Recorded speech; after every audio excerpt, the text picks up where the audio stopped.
Once again, Muhammad Yunus has tried to provoke India.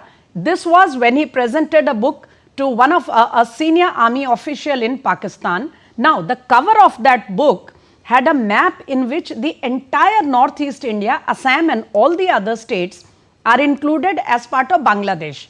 We have instances in the past when he went to China and very openly invited northeastern states to join Bangladesh because they are suffering, the consequences of being landlocked. Then from time to time, there are seminars and programs, sometimes in Dhaka University, sometimes on the streets, calling to annex the northeast India to Bangladesh.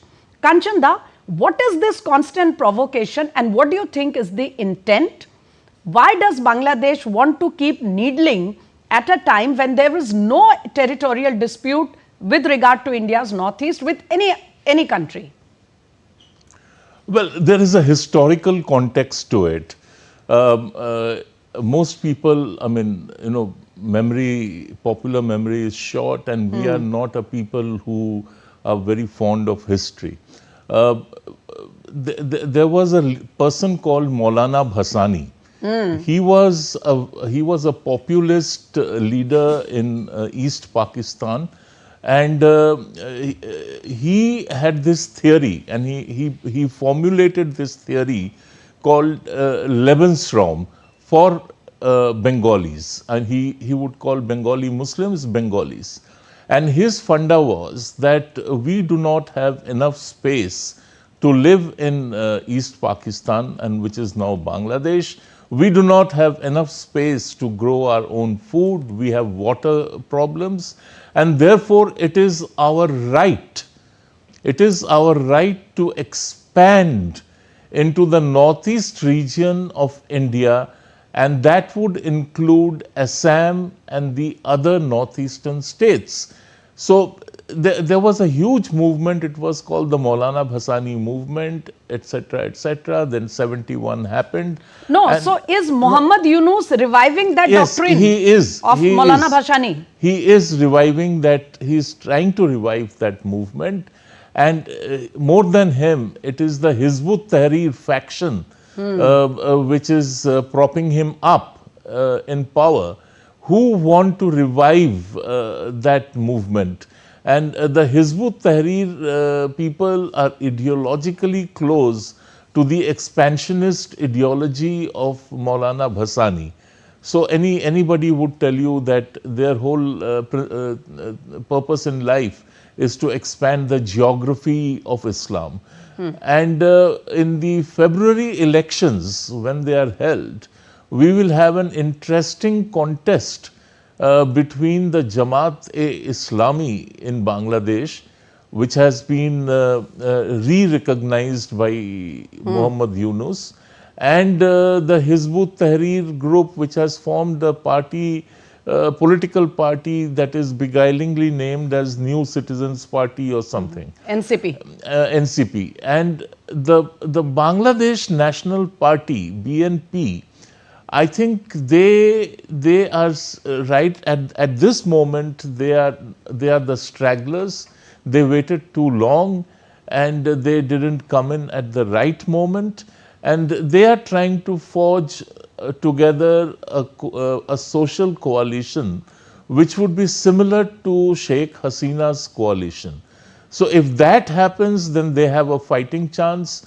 But otherwise, believe me, this whole thing, after all, what is the purpose behind Muhammad Yunus presenting a book as a memento to General Shamshad? This Pakistani general who had called on him. And the cover of the book says Art of Triumph. And so they are looking at expansionism as their triumph. Right, and this has to be confronted, whether we like it or not. It is a reality. We do not have so much time. So very, very interesting take on the entire the background, the history of this whole doctrine. Rami Desai, do you think all these provocations vis-a-vis India, the Northeast, is being done because it's a build-up to the February elections? Hopefully, elections will be held in February. Absolutely, Smita. Like Kanchana said, there's this historical context as well. But sort of being aggressive, this sort of aggressive posturing towards India has also they see it as being very favorable to them, because anti-Hasina is seen as being anti-India.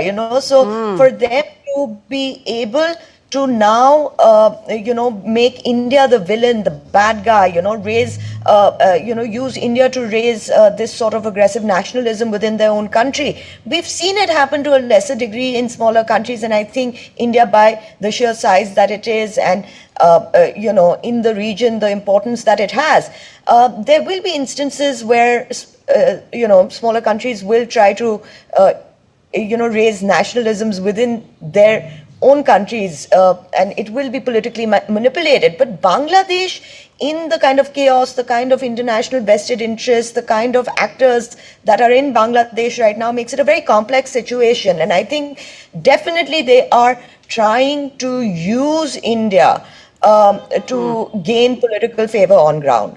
Yes, thank you for putting it so clearly, very profound. Just the last word to Ambassador Wadhwa. We hardly have a minute left. Sir, very quickly, it's fine for Bangladesh to want to be expansionist, etc. But I mean, of course, India has not dignified this move by any official response from the MEA. But aren't there any international norms? I mean, is any country allowed to, make whatever cartographic changes and present any part of another country as part of its own territory? Is it that easy? Well, of course, Yunus can hide behind the fact that it's only a book on which the cover has been depicted and it's written by somebody else, etc., etc. But if you take, in our neighborhood, we've had instances, for example, the Nepalese parliament has changed the cartography unilaterally. And obviously, India has then officially protested against it. So there are instances like this which have happened. And as we just heard, the smaller states obviously like to do that so that they can raise the nationalist tendencies. So Bangladesh is doing the same here. But India has to be on its guard, because this is, as I said, a tendency, and it's actually a tendency to keep on building incrementally on this anti-India feeling and stoke that feeling in Bangladesh in order to make electoral gains. Thank you for putting it very clearly, sir. But I am afraid that's all the time we had on Media Scan this evening. I have to wrap it up here now, but do join us again next weekend for another subject of national importance. For now, gratitude to Kanchanda for joining us here in the DD studios, Rami Desai and Anil Wadhwa. Thank you both for coming to us at such a short notice. Namaskar.